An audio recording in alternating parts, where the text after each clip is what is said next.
नमस्कार, बहुत स्वागत है आप सभी का। आप देख रहे हैं एबीपी गंगा। मैं हूं आपके साथ जया मिश्रा। बुलेटिन की शुरुआत बड़ी खबर के साथ करेंगे और बड़ी खबर आपको बता दें, गोरखपुर के दौरे पर पहुंचे सीएम योगी आदित्यनाथ ने आज सुबह सुबह गोरखनाथ मंदिर के हिंदू सेवाश्रम में जनता दरबार लगाया और फरियादियों की फरियादें भी सुनी। इस बीच सीएम ने गौशाला में गायों को गुड़ भी खिलाया है और लौटते हुए डॉगी को भी उन्होंने प्यार किया। सीएम ने इस दौरान कालू और गुल्लू को बिस्किट भी खिलाया है।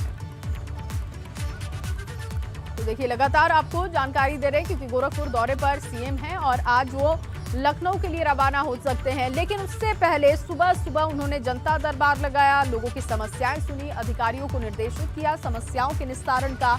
इसके साथ ही गौ प्रेम जो कि उनका हमेशा दिखाई देता है, गौ प्रेम भी आज उनका दिखाई दिया गोरखपुर में। और देखिए, ये उस वक्त की तस्वीरें हैं जब लोगों की समस्याओं को सुन रहे थे मुख्यमंत्री योगी आदित्यनाथ। तस्वीर आप देख सकते हैं, हिंदू सेवाश्रम की ये तस्वीरें हैं जहां पर जनता दरबार का आयोजन होता है गोरखपुर में और वहीं पर सीएम ने लोगों की समस्याएं सुनी। महिलाएं जो कि लिखित में शिकायत लेकर पहुंची थी, मुख्यमंत्री से मिली और अब आश्वासन दिया गया है कि जल्द से जल्द समस्याओं का निस्तारण होगा। अधिकारी साथ होते हैं तो मौके पर ही समस्याओं का निस्तारण करने का निर्देश मुख्यमंत्री दे देते हैं। लिखित में लोग शिकायत लेकर पहुंचते हैं सीएम के सामने क्योंकि उन्हें ये पूरा भरोसा है कि इस जगह से, इस दरबार से उन्हें न्याय जरूर मिल जाएगी और उसी वजह से वो वहां पर पहुंचते हैं। देखिए, 3 तस्वीरें अब गोरखपुर दौरे के दौरान की दिखा रहे हैं आपको। अधिकारियों को समाधान के निर्देश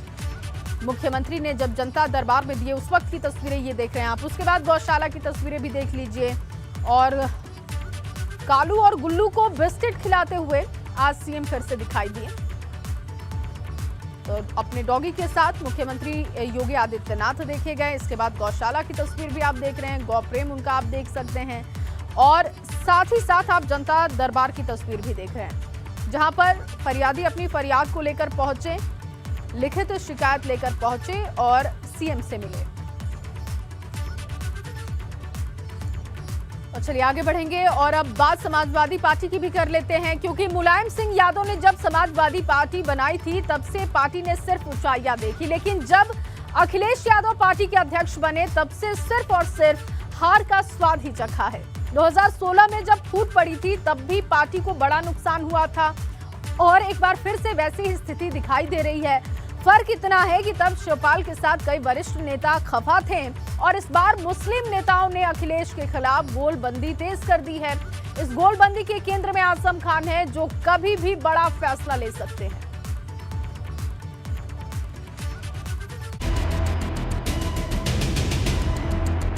तीस साल पुरानी समाजवादी पार्टी इस वक्त सबसे बड़े संकट से जूझ रही है। विधानसभा चुनाव में भले ही सपा का वोट प्रतिशत और सीटें बढ़ गई हों, लेकिन जिनकी बदौलत सपा की साइकिल रफ्तार भरती थी, वही पुर्जे अब एक के कर अलग होते जा रहे। बगावत वाले चैप्टर में नया नाम जुड़ा, मोहम्मद इरशाद खान का। दरअसल सपा सरकार में दर्जा प्राप्त राज्य मंत्री रहे इरशाद खान ने पार्टी से इस्तीफा दे दिया है। उन्होंने भी सपा के राष्ट्रीय अध्यक्ष अखिलेश यादव पर मुस्लिमों की अनदेखी का आरोप लगाया। इरशाद खान ने कहा कि मुसलमान हमेशा से समाजवादी पार्टी के साथ रहा, लेकिन उसे सत्ता और संगठन में भागीदारी नहीं मिल पाई। उन्होंने ये भी कहा कि समाजवादी पार्टी चुनाव हारने के बाद हाथ पर हाथ धरे बैठी है। ऐसे में मुस्लिमों के हितों की रक्षा के लिए नए सिरे से लामबंदी की जाएगी। ये रवैया उत्तर प्रदेश के मुसलमान हरगिज बर्दाश्त नहीं करेंगे और आने वाले लोकसभा चुनाव में ये फड़वा रखा हुआ है, समाजवादी पार्टी की कब्र खोदने का काम उत्तर प्रदेश के मुसलमान करेंगे। जितने भी मुस्लिम नेता सपा का साथ छोड़ रहे हैं, सबका निशाना सीधे अखिलेश यादव पर है और बगावत की ये चिंगारी लगी थी रामपुर के सपा दफ्तर से, जहां आजम खान के मीडिया प्रभारी फसाहत अली खान ने अखिलेश पर चुभने वाले हमले किए थे। उन्होंने यहां तक कह दिया था कि अखिलेश नहीं चाहते कि आजम खान जेल से बाहर निकले। क्या ये मान लिया जाए उत्तर प्रदेश के मुख्यमंत्री योगी आदित्यनाथ ने जो कहा है कि अखिलेश यादव जी आप नहीं चाहते कि आजम खान, क्या ये मान लिया जाए? रामपुर से निकली बगावत वाली आवाज में पहले सुल्तानपुर के सलमान राइन ने समर्थन दिया और उसके बाद 2 बार के विधायक रहे इरशाद खान ने भी आवाज बुलंद कर दी। ये झटके अभी थमे नहीं थे कि पूर्व ब्लॉक प्रमुख खुदादाद खान ने भी बगावत का झंडा बुलंद कर दिया और सपा की सदस्यता से इस्तीफा दे दिया। हर मुस्लिम नेता की शिकायत सिर्फ एक है, अखिलेश मुस्लिमों की आवाज नहीं उठा रहे। एक पार्टी में एक नेता, राष्ट्रीय अध्यक्ष भी आप, नेता भी आप, मुख्यमंत्री भी आप, नेता सदन भी आप। हमारी ये एक कोशिश थी कि शायद हो सकता है कि आजम साहब को ये नेता सदन बनाए, लेकिन नेता सदन बनाना तो दूर की बात, आपने नेता सदन होने में सदन में उनका एक बार नाम भी नहीं लिया। सपा के मुस्लिम नेताओं के दफ्तर में 3 नेताओं की तस्वीर जरूर देखी जाती है।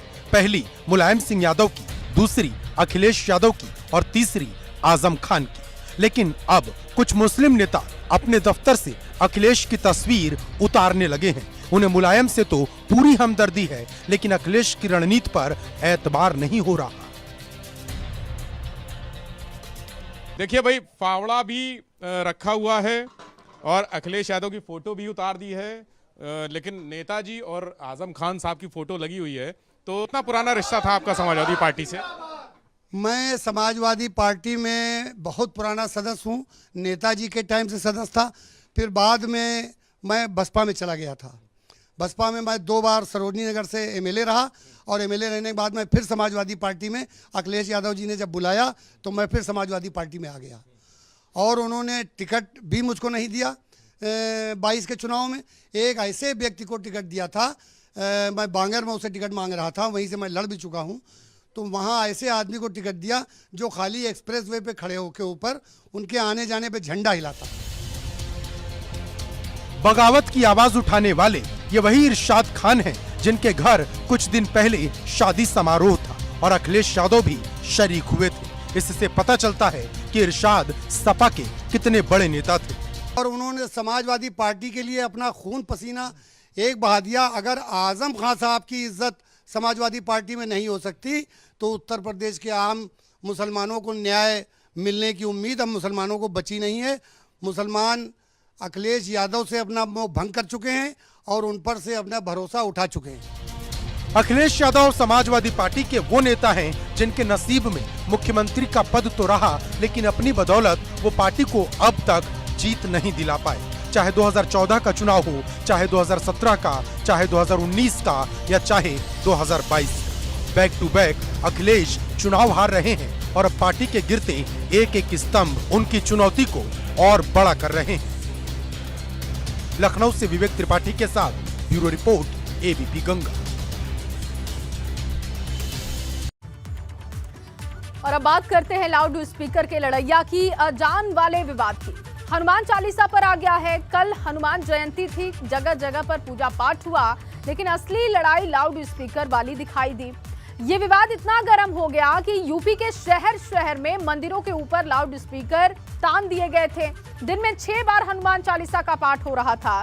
स्कूल कॉलेज में छात्र नेता भी पढ़ाई का मुद्दा छोड़कर लाउड स्पीकर वाले मुद्दे पर कूद पड़े थे।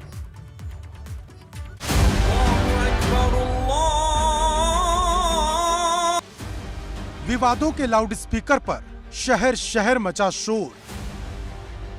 अजान से शुरू हुई लड़ाई हनुमान चालीसा पर आई।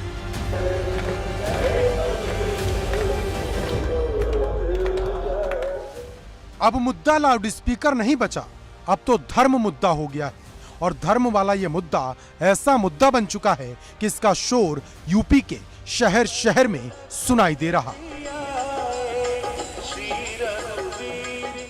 हनुमान जयंती पर मंदिरों में तो भीड़ थी ही, लेकिन हनुमान जयंती से एक नई हुंकार भी भरी गई। लाउड स्पीकर वाला विवाद अब स्कूल कॉलेज तक पहुंचने लगा है। वाराणसी में छात्र नेताओं ने दिन में 6 बार हनुमान चालीसा के पाठ का ऐलान किया है, वो भी लाउड स्पीकर से। वाराणसी के उदय प्रताप कॉलेज में वैसे तो पढ़ाई होती है, लेकिन हनुमान चालीसा का पाठ करके नया भविष्य तैयार किया जाएगा। हनुमान जयंती से इसकी शुरुआत भी हो गई।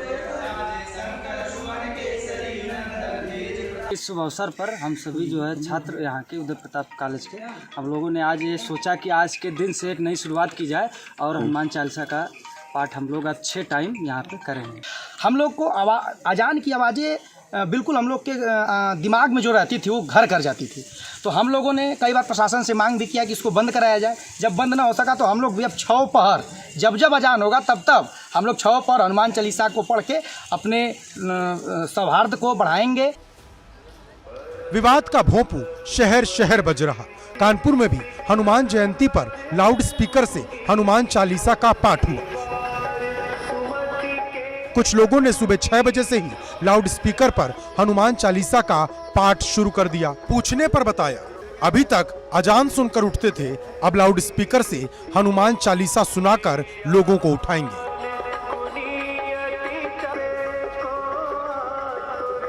उत्तर प्रदेश के चौक चौराहे पर अब यही दृश्य देखने को मिल रहा है कि सभी लोग जुट रहे हैं और लाउड स्पीकर लगाकर हनुमान चालीसा का पाठ कर रहे हैं। कानपुर के बरखंडेश्वर चौराहे की यह तस्वीर आपको दिखाया है और विधि विधान से हनुमान चालीसा का पाठ किया जा रहा है। कई हिंदूवादी संगठन उत्तर प्रदेश के विभिन्न जनपदों में इसी तरह हनुमान चालीसा का पाठ कर रहे हैं। हनुमान चालीसा का पाठ इसलिए कर रहे हैं कि जब मस्जिदों से 4 बार 5 बार जो है सुबह से शाम तक जो है हर समय जो है वो अल्लाह अकबर चिल्लाते हैं, तो हम लोग भी अगर मान लो अपना प्रदर्शन नहीं करेंगे तो कैसे उनकी समझ में आएगा। भाई हम लोग सुबह सुबह घर में सोते हैं, छत में तो सुबह सुबह ही प्रातःकाल अजान हम लोगों को सुनाई देती थी तो हम लोग उठ जाते थे। लेकिन अब हम लोगों ने सोचा कि सुबह से हनुमान चालीसा का पाठ चालू करें अपने क्षेत्रों में। बिल्कुल प्रतिदिन करने जा रहे हैं, क्योंकि सुबह 4, साढ़े 4, 5 बजे जब हम लोग उठते हैं तो अजान की आवाज़ सुनाई देती है और ये 365 दिन का हो गया है और कई सालों से चलता आ रहा है। तो वातावरण में शुद्धि रहे, संकट कटे, मिटे सब पीरा, जो सुमरे हनुमत बलवीरा। सुबह सुबह वीर बजरंगी का नाम सुन के हम अपने दिन की शुरुआत करेंगे। लाउड स्पीकर को लेकर छिड़ी चर्चा के बीच मथुरा में पुलिस ने मस्जिद पर लगे लाउड स्पीकर को बंद करवा दिया। गोवर्धन इलाके में कुछ संगठनों ने मस्जिद में लाउड स्पीकर बजाने पर वहां हनुमान चालीसा का पाठ करने की चेतावनी दी थी। इसी के बाद मथुरा प्रशासन ने कार्रवाई करते हुए मस्जिद पर लगे लाउड स्पीकर को बंद करवा दिया। आज रात्रि में गोवर्धन पुलिस गई थी मस्जिद में, उन्होंने कहा था कि लाउड स्पीकर बंद कर लें। हालांकि हमारे पास जिला प्रशासन से अनुमति है लाउड स्पीकर नियमित समय पर बजाने की, लेकिन फिर भी सांप्रदायिक सौहार्द बना रहे, हमने बंद करा दिए रात को। धर्म के आधार पर छिड़ा युद्ध हमेशा दर्द के साथ खत्म होता है, लेकिन अफसोस ये बात जानने वाले भी इस युद्ध को आगे बढ़ा रहे हैं। Bureau report, ABP Ganga. तो लाउड स्पीकर को लेकर विवाद गहराता जा रहा है और अब सियासत भी इस मुद्दे पर सीधी सियासत की एंट्री हो चुकी है। राज्य मंत्री रघुराज सिंह ने 85 बनाम 15 वाली बात का जिक्र किया तो सपा विधायक ने भाजपा पर राजनीति के आरोप लगा दिए। इस बीच हिंदू संगठन ने कांग्रेस पर निशाना साध दिया। कुल मिलाकर ये मुद्दा अब राजनीति के हाथों में जा चुका है और आने वाले दिनों में विवाद और बढ़ सकता है, इसकी पूरी संभावना है।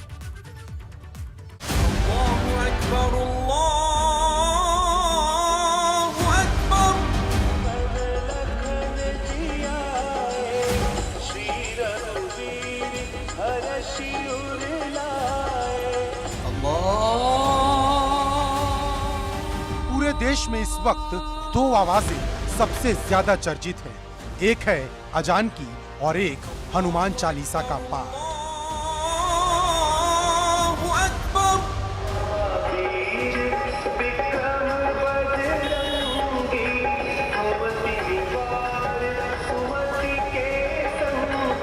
दोनों आवाजें धर्म से जुड़ी हैं, लेकिन अब इन्हीं आवाजों पर सियासत तेज हो गई है।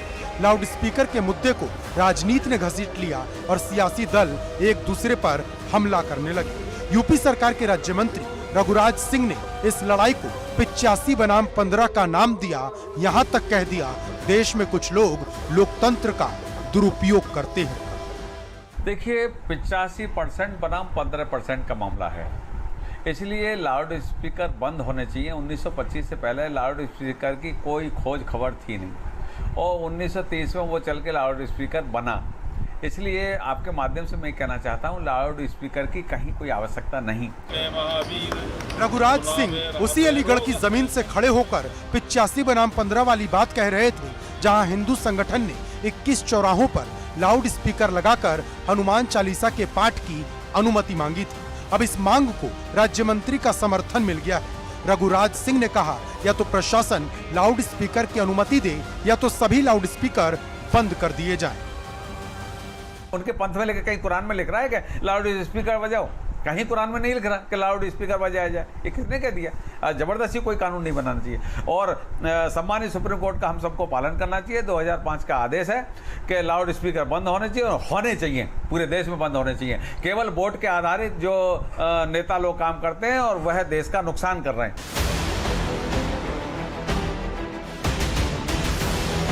एक तरफ से हिंदू संगठन के लोग मोर्चा खोल रहे हैं तो दूसरी तरफ से सत्ताधारी भाजपा के बड़े नेता। इस बीच विश्व हिंदू परिषद के केंद्रीय संयुक्त महामंत्री सुरेंद्र जैन ने इस मुद्दे पर कांग्रेस को घसीट लिया। ये मुल्ला मौलवी तो मान जाते, लेकिन दुर्भाग्य है भारत का जो सेकुलर गैंग है राहुल गांधी के नेतृत्व में, उनके कारण से इनकी इतनी हिम्मत है कि वो कहते हैं कि हम किसी भी हालत में अपने भौंगे नहीं हटाएंगे। ऐसी परिस्थिति में स्वाभाविक रूप से हिंदू समाज की ओर से प्रतिक्रिया आती है, और वो प्रतिक्रिया आती है जो कानून है वो सबके लिए है, सबके ऊपर बराबर रूप से लागू होना चाहिए। कोई मुसलमान है इसलिए उसको विशेषाधिकार मिल जाएगा, ये संभव नहीं है। लाउड स्पीकर के मुद्दे पर अब खुलकर सियासत होने लगी है। कन्नौज से भाजपा सांसद सुब्रत पाठक ने पूछा, अगर हनुमान चालीसा देश में नहीं पढ़ा जाएगा तो फिर कहां पढ़ा जाएगा? अपनी आस्था से जुड़ा हुआ मामला है। जो लोग अजान पढ़ते हैं उसमें वो कानून की अवहेलना करते हैं। उन्हें जितना वो लाउड स्पीकर की आवाज़ लेना चाहिए उससे अधिक होती है तो गलत है। तो जो लोग हनुमान चालीसा पढ़ते हैं तो हिंदुओं का देते हैं, हनुमान चालीसा नहीं पढ़ी जाएगी तो क्या पढ़ी जाएगी? धर्म के पिच पर सियासी बैटिंग भाजपा कई बरसों से कर रही और विपक्ष को इसी दांव से चित भी करती है। देखिए, आप वो लोगों को ज़्यादा दिखाते हैं जो पढ़े लिखे कम है, जिनको खुद अपने धर्म, अपने मजहब, अपने समाज के बारे में जानकारी कम है। कहाँ मना करा है? आपको अच्छा लगता है आप करिए, कहीं मना नहीं है। योगी बाबा ने मना करा हो या हमारे अखिलेश जी ने मना करा हो, जब तो आप कहिए इसमें राजनीति घुस रही है। किसी ने मना नहीं करा, आप बिल्कुल करिए, एक बार नहीं 10 बार करिए, कौन मना कर रहा है? पर हाँ, कोई ऐसा काम नहीं हो जिससे किसी को तकलीफ हो। अगर किसी को तकलीफ हो रही तो वो इंसानियत की हनन है, इंसानियत की हत्या है, और यही समाज को देख के चलना चाहिए। इस देश ने धर्म के मुद्दे पर कई विवाद देखे। अजान और हनुमान चालीसा का मुद्दा उसी विवाद के आगे की कड़ी है। कुछ दिनों बाद ये मुद्दा भी शांत हो जाएगा, लेकिन इतने दिनों में एक नई खाई भी पैदा कर देगा। Bureau report, ABP Ganga. Muzaffarnagar में पूर्व प्रधान की धारदार हथियार से हत्या के बाद गुस्साए लोगों ने जाम लगा दिया। भारी पुलिस बल मौके पर मौजूद। चौकी इंचार्ज को एसएसपी ने किया है सस्पेंड और मुजफ्फरनगर के फुगाना थाना क्षेत्र की ये पूरी घटना बताई जा रही है। देखिए, चौकी इंचार्ज को इस पूरे मामले में एसएसपी ने सस्पेंड कर दिया है और मुजफ्फरनगर के फुगाना थाना क्षेत्र की ये घटना बताई जा रही है। हंगामे के बाद से पुलिस फोर्स की तैनाती कर दी गई है और आपको बताएं कि मुजफ्फरनगर में पूर्व प्रधान की हत्या का मामला है। ये पूरा धारदार हथियार से हत्या कर दी गई। कौन इसके पीछे है, अब इसकी जानकारी पुलिस जुटा रही है, लेकिन इससे पहले तनाव की स्थिति के बीच अब पुलिस फोर्स की तैनाती कर दी गई है। चौकी इंचार्ज की जिम्मेदारी तय करते हुए उनको सस्पेंड कर दिया गया है एसएसपी की तरफ से और हंगामे के बाद पुलिस बल की मौजूदगी दिखाई दे रही है।